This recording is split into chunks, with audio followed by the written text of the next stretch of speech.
Today, I'll show you how to quickly connect Microsoft SQL to N8N. First, head to the Credentials section in N8N and click Create New. From the list, select Microsoft SQL. Next, enter your server details in the format hostname/instance name click, followed by the database name you want to work with. Make sure your username and password are correct, then enter the port number, usually 1433.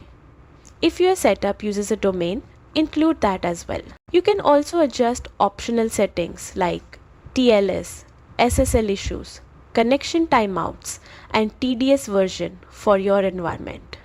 Double check everything, then save your credentials, kept at the customer level along with every other system inside everything.